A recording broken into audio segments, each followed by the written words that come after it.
The girl burst out of the tree line like a creature chased by the dark itself. Breath ragged, hair tangled with pine needles, boots slipping on wet leaves. She wasn't running towards safety. She was running blindly, desperately, like someone who no longer cared where the ground ended. All she knew was that she had to get away. Away from the voices, away from the hands that had closed around her wrists, away from the small town that had swallowed her whole the minute she arrived. Night had fallen too fast. The forest had turned into a breathing, shifting maze of black shapes. Branches clawed at her clothes, scratched her skin, but she didn't stop. She couldn't stop. Her lungs burned, her throat tasted of iron, and her vision blurred from exhaustion. Every snap twig behind her felt like footsteps. Every shift of wind sounded like someone whispering her name. She had no plan, no direction, just fear driving her forward. When her foot caught on a root, she hit the ground hard. Dirt filled her mouth. Pain shot up her knee. She pushed herself up, but her leg buckled again. She tried to stand anyway, gripping onto the nearest tree, swallowing her sobs like she had been trained to do since childhood. Keep quiet, keep small, keep moving. Her fingers trembled as she looked around the forest, chest heaving.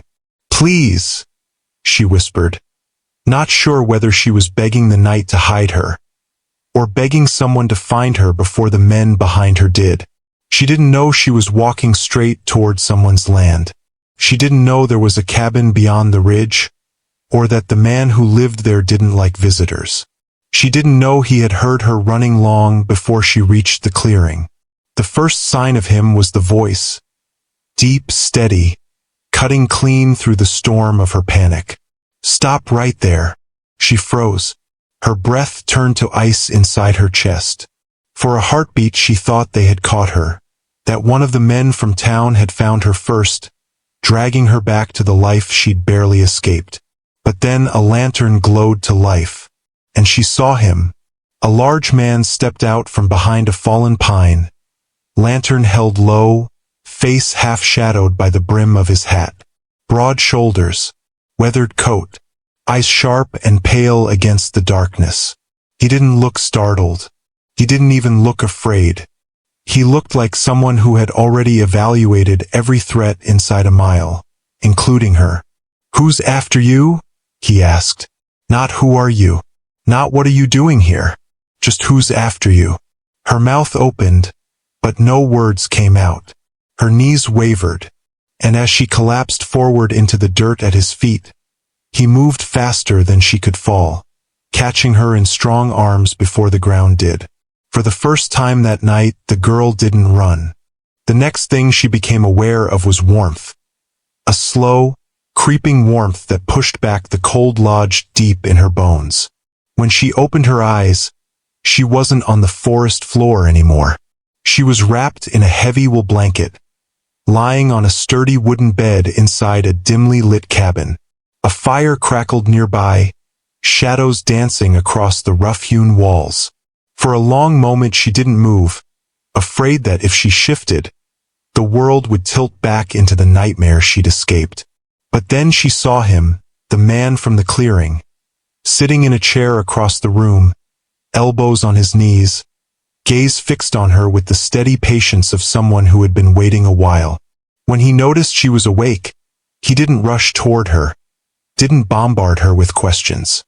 He simply stood, poured water into a tin cup, and set it on the bedside table within her reach. "Drink slow," he said, voice calm but carrying some unspoken seriousness. She reached for the cup, her hands trembling so badly the water rippled. He didn't steady her or touch her. He just stood close enough that she knew she wasn't alone. The water eased her throat, but it didn't stop the flood of panic rising in her chest. She glanced at the door, at the window, at the shadows, mapping escape routes before she even realized she was doing it. He noticed.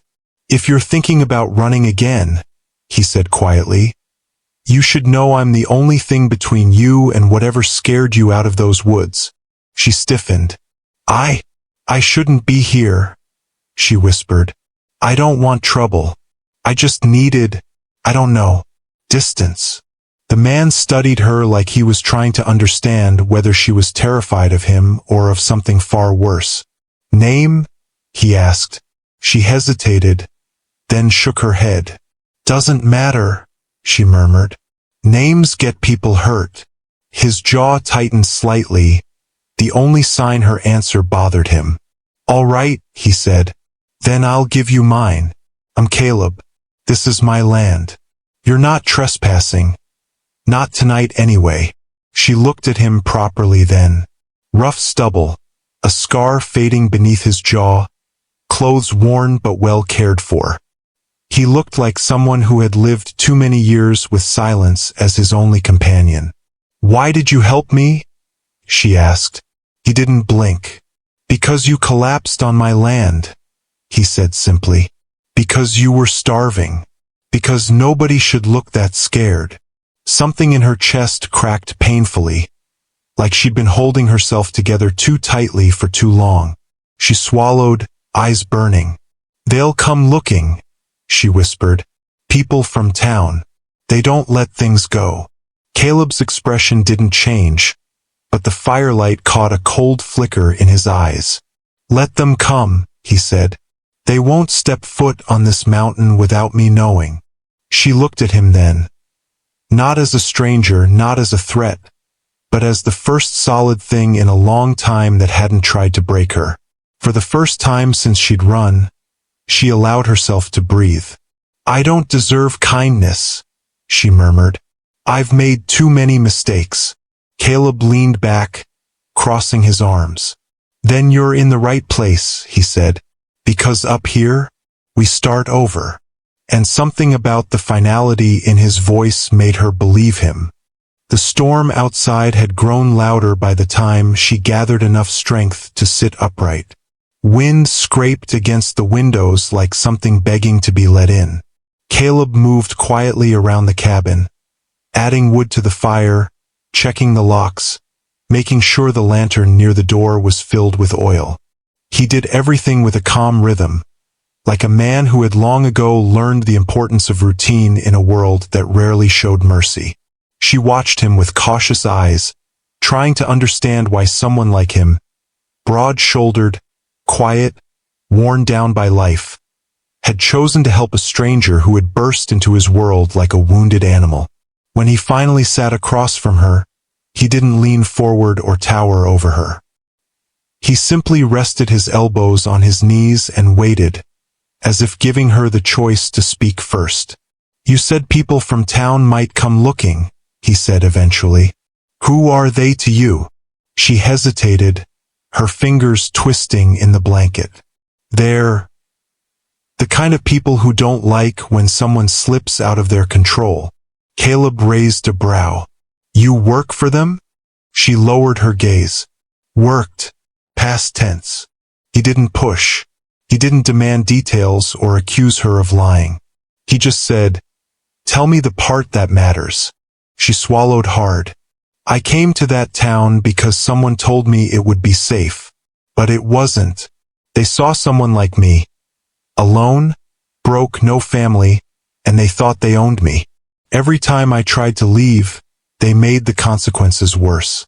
Tonight was the worst so far. Her voice cracked on the last words, and she pressed her lips together, hating how small she felt under the weight of her own story. Caleb watched her carefully, and she couldn't tell if the stiffness in his shoulders was anger or restrained pity. You're hurt, but not just from falling, he said quietly.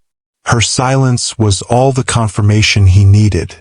He exhaled slowly, a muscle ticking in his jaw. You didn't deserve that. She almost laughed, sharp and bitter. People like them don't care what I deserve. He leaned back in his chair, his expression turning thoughtful and cold. Then they don't care who they're picking a fight with, he said. The words hung between them, heavy and dangerous. She shook her head quickly. No, I don't want you involved. You don't understand these people, they have power. They have men. They... Caleb cut her off with a quiet, steady tone that made her fall silent instantly.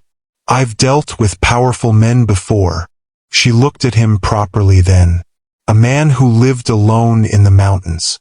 A man whose eyes carried the kind of stillness found only in people who had survived too much. Why are you being so good to me? She whispered. Caleb met her gaze without hesitation. Because somebody should have been, he said. And because if the world taught you to run this hard, you've been alone for far too long. Her throat tightened. She wasn't used to gentle answers. She wasn't used to anyone choosing her side. And sitting there in the flickering firelight, she felt something she hadn't felt in years. Like the ground beneath her feet had stopped collapsing, even if just for a moment. When Caleb finally stood, he nodded toward the spare room. Get some rest. Nobody's coming through my walls tonight. And somehow, impossibly, she believed him. The storm eased by morning, leaving the world outside coated in untouched white. But inside the cabin the air felt heavy with everything left unspoken. She woke to the scent of something warm, coffee, maybe, or broth simmering on the stove. For a long moment she stayed still, blinking at the log ceiling above her, trying to remember the last time she'd woken anywhere without fear gnawing at her spine. When she finally stepped out of the small room, wrapped in the blanket Caleb had given her, she found him by the stove, stirring a pot with an absent-minded focus that made him seem almost peaceful. He didn't turn right away. He just said, "Food's almost ready," like it was the most natural thing in the world to cook breakfast for a stranger who'd collapsed in his arms 12 hours ago. She sat at the table, her hands clasped tight around the mug he'd set out for her. The warmth seeped into her fingers slowly, melting away the stiffness, and she felt the weight of his attention settle on her. "You slept hard," he said quietly. "You needed it." She didn't answer. Instead, she stared down at the steam rising from the mug. "You don't have to keep helping me," she whispered. Caleb rested his palms on the edge of the table, leaning slightly closer, not invading her space, but grounding her with his presence. "I know I don't have to," he said. "I'm choosing to." The simplicity of it nearly undid her. Most people who had ever offered help had done so with strings attached, demands hidden beneath kindness. But Caleb's voice carried none of that, just quiet certainty. She took a breath. "They'll look for me," she said. "They always do. Every time I try to get away, they follow. They don't like losing what they think they own." Caleb's gaze sharpened, but his voice stayed steady. "Then they'll find something different up here. Mountains don't take kindly to men who think they own everything." She looked up at him, startled. "You'd fight them?" He didn't flinch. "If they come here to hurt you?" "Yes." No bravado, no threats, just fact. It frightened her how easily he said it, but it also comforted her. Like she wasn't alone anymore. After breakfast, Caleb stepped outside to check tracks in the snow. She watched from the doorway as he walked the perimeter of the cabin, slow and deliberate, reading the land the way other men read newspapers. When he returned, he brushed snow off his coat and nodded. "No footprints but ours," he said. "Storm covered everything. You've got time." Time. A luxury she'd never had. She leaned against the doorframe, the cold air biting her cheeks. "What if they do come?" she asked. Caleb looked at her, his expression unreadable but steady. "Then we handle it," he said. "Together." The word stunned her. Together. No one had ever used it with her before, not without twisting it into something cruel. But with Caleb it sounded like safety, like promise, like maybe the world had finally stopped chasing her long enough for her to breathe. She felt her chest tighten, her throat ache with something unfamiliar, something close to hope. She whispered, "Why would you risk yourself for me?" He stepped closer, the cold air swirling around him as he reached past her to close the door. "Because you ran from something that never should have had the power to hurt you," he said. "And because the first person who finds a lost soul ought to bring her home, not send her back to hell." She exhaled shakily, the last of her defenses crumbling. Maybe she wasn't safe yet. Maybe danger would still find them. But right now, in this moment, she wasn't running. She wasn't alone. Caleb had found her first. And somehow, that changed everything. The next day unfolded slowly, wrapped in a strange kind of quiet that felt both new and fragile. She helped him chop vegetables for stew, her movements cautious at first, as if she feared breaking the calm by breathing too loudly. Caleb didn't hover or press her with questions. He simply worked beside her, his presence steady as the mountains outside. Late in the afternoon, when the sun dipped low enough to paint long shadows across the snow, Caleb finally said, "If you're ready, you can tell me what happened." He didn't look at her when he said it. He didn't corner her or demand an explanation. He just offered the space, the choice. She froze with the knife in her hand, staring at her reflection trembling faintly on the metal. For a long moment she thought she wouldn't answer. But then the silence filled the cabin in a way that made her throat tighten, and the words began to spill out. Quietly at first, then with gathering force. She told him about the men who believed she was theirs to control, about the hands that grabbed, the threats whispered behind locked doors, the debts she had never agreed to but was expected to repay with her freedom. She told him about the night she escaped, running through the dark with nothing but her bag and bruised lungs, expecting every footstep to be her last. She didn't cry. She had trained herself for years not to. But when she finished speaking, her shoulders slumped with a kind of exhaustion Caleb had seen only in wounded animals. Creatures that had survived too much and were waiting for the next blow. He set down his tools and rested his hand lightly on the table, not touching her but close enough that she could reach if she wanted. "No one," he said quietly, "deserves to be owned." She looked at him sharply, almost disbelieving. "Most people don't think that way," she whispered. Caleb's jaw tightened, the firelight catching the rough lines of his face. "Most people are wrong." She didn't realize how badly she needed to hear those words until they settled inside her like warmth spreading through frozen limbs. After a moment, she asked the question that had haunted her since she woke on his couch. "What happens when they find me again?" Caleb met her gaze directly, his eyes a steady blue that didn't waver. "Then they answer to me." The certainty in his tone made a shiver run through her. Not of fear, but of something else. Trust. Something she hadn't felt in years. He stood, pulling his coat from its hook. "I'll bring in more firewood before dark," he said. "You stay warm." She watched him step outside, watched the snow swirl around his tall figure as he moved through the drifts with practiced ease. The last light of day caught on his shoulders, turning him into a silhouette carved out of the winter. She pressed her hand against the window pane, the cold glass grounding her. She didn't know what the future held, didn't know if danger was already making its way up the trail. But for the first time since she ran, she felt something pulling her forward instead of fear pushing her from behind. Maybe it was the way he listened, or the way he didn't flinch when she told him the truth. Or maybe it was just that some people didn't need to claim you to care for you. Caleb had found her lost and half-frozen, but he hadn't asked for anything in return. Not safety, not gratitude, not obedience. He had simply said she wasn't alone anymore. Standing there in the dim light of his cabin, she realized she almost believed him, and that terrified her more than anything that might come down that mountain trail.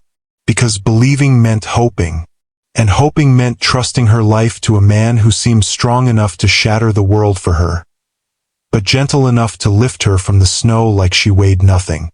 Night settled early in the mountains, wrapping the cabin in a blanket of darkness so complete it felt like the world had been swallowed whole.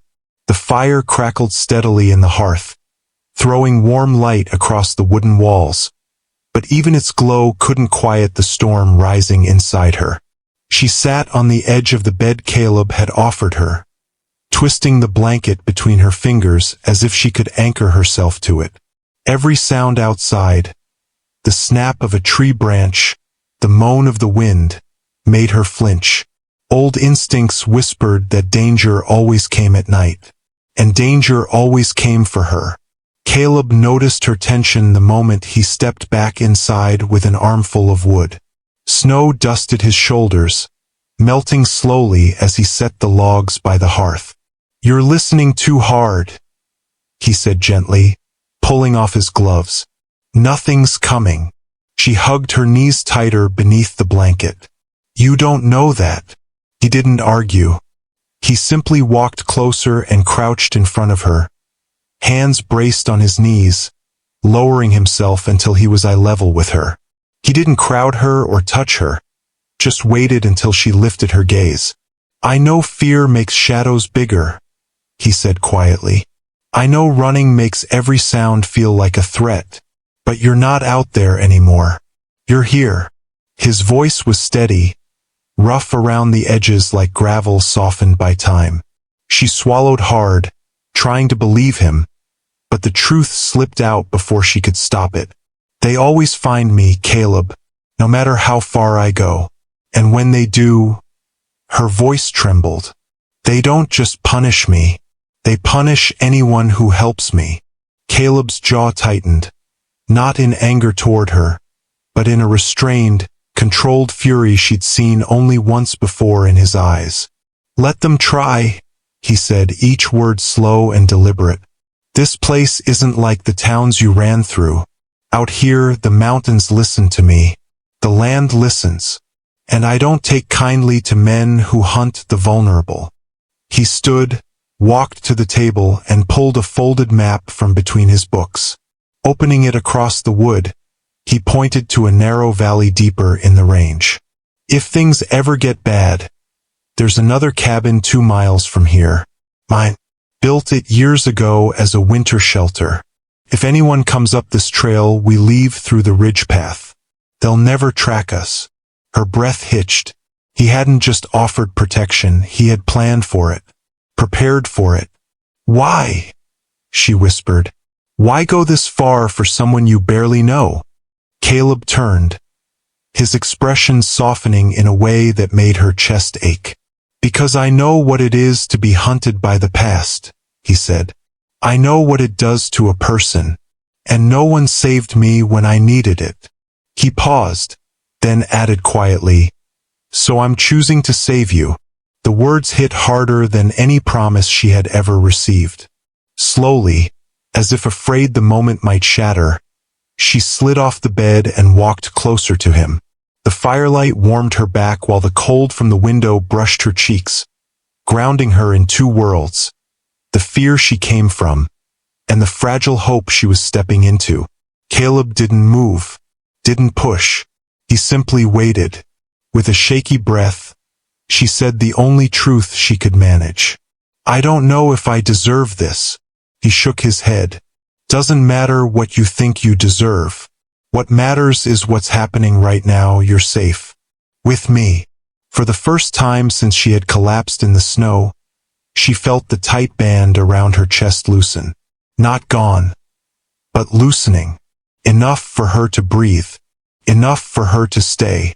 Enough to let the fear rest, just for tonight. Morning came slowly, the pale winter sun spilling across the cabin floor like a hesitant promise. She woke to the scent of pine smoke and the soft clinking of metal, Caleb sharpening an axe just outside the door. The sound should have frightened her, the scraping edge against steel too close to memories she wanted to forget, but instead it grounded her. Everything Caleb did was steady, predictable, safe in a way she had never known safety could feel. She wrapped the blanket around her shoulders and stepped outside. The icy air bit instantly at her cheeks, Yet the sight before her warmed her more than the fire ever could. Caleb stood near the chopping stump, sleeves rolled up despite the cold, breath misting in slow, controlled clouds. He paused when he noticed her, lowering the axe as if even the sight of sharp metal might unsettle her. "You didn't sleep long," he said softly. "I didn't want to," she replied, surprised by the truth of it. "Didn't want to waste a morning where nothing's chasing me." A flicker of understanding crossed his face. He set the axe aside and nodded toward the trees. "Walk with me? Not far. Just enough to feel what quiet really sounds like." She hesitated, not because she feared him, but because the idea of stepping back into the open world made her ribs tighten. Still, she found her feet moving forward, carrying her to where he waited. Caleb walked at her pace, never ahead unless the path narrowed, never behind unless she paused. His awareness wasn't heavy or watchful. It was protective in a way that asked nothing from her. They reached a ridge just beyond the cabin, where the land opened into a breathtaking sweep of untouched snow. The world stretched silent and still, mountains rising like guardians on all sides. She'd never seen anything so vast, so indifferent to human cruelty. It humbled her, steadied her. "This," Caleb said quietly, his breath stirring the cold air, "is the first place I ever felt like I wasn't being hunted by my own past." She turned to him, surprised. "You say that like it still hunts you." He didn't answer right away. Instead, he took a slow breath, gaze fixed on the horizon. "Parts of it do. But I learned something out here. Pain doesn't disappear just because you outrun it. It disappears when you finally have something worth slowing down for." He looked at her then, really looked, and her heart stuttered. Everyone deserves a place to rest, a place that doesn't want anything from them. Her throat tightened, words tangling inside her. "And you think I could find that here?" "I think you already have," he said. The wind brushed past her, cold and sharp, but she hardly felt it. Something inside her, something long buried beneath fear and running, shifted. Not fully healed, not fully whole, but awakening. Like her soul was remembering what it felt like not to tremble. For the first time, she allowed herself to imagine a life not defined by escape. A life with mornings like this. A life where a man like Caleb stood beside her, not demanding her trust but earning it, step by careful step. As they walked back to the cabin, their footprints trailing behind them in the snow, she felt the strange, terrifying warmth of belonging settle quietly into her bones. And she didn't run from it. Not this time. The sun dipped low by late afternoon, turning the snow outside into a shimmering field of gold. She sat near the window, hands wrapped around a warm cup, watching the sky shift from pale yellow to soft rose. It should have been peaceful, should have let her sink into the quiet the mountains offered so generously, but her mind tugged at old threads, habits forged by too many nights spent waiting for danger to arrive. Caleb sensed it before she said a word. He always did.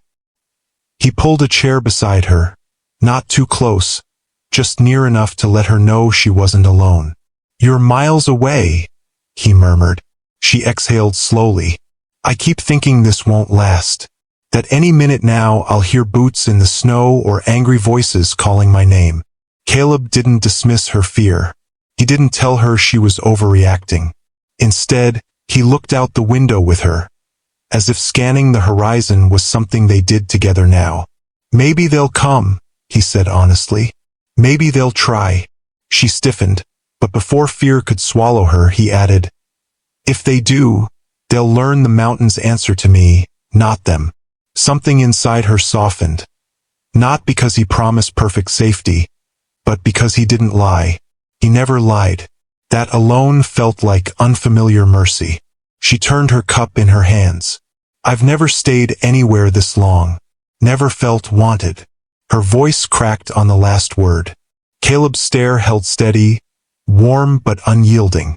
You're here because you chose to be, not because anyone forced you. That matters. She swallowed. And you? Why choose me? He leaned back slightly, thinking. Because you walked up my trail with nothing left but your heartbeat and a will to survive. Because you've been fighting alone for longer than anyone should. And because when you look at this place, he nodded toward the mountains. It's the first time I've seen you breathe without flinching. The weight of his words hit her so deeply she had to look away.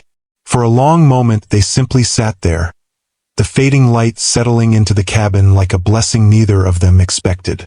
When the first stars appeared, she finally whispered the truth she had been circling for days. I want to stay, Caleb. I want to learn what it feels like not to run. He didn't smile, not at first. He let the words settle between them, let them become real. Then, with a gentleness that shook her more than any storm, he said, Then stay. Not because you owe me anything. Not because you're hiding. Stay because it's your choice. And I'll make sure you always have one. Emotion surged up her throat so fast she had to blink it back. She hadn't meant to reach for his hand, but she did. And when his fingers curled around hers, firm and steady, something ancient inside her unclenched. Outside, the last light faded. Inside, the fire burned warm and bright. For the first time since she could remember, darkness didn't mean danger. It meant rest, safety, a place where she wasn't hunted, a place where she was simply allowed to exist. As she leaned her head against Caleb's shoulder, feeling the quiet rise and fall of his breath, a thought finally formed, soft, fragile, but whole.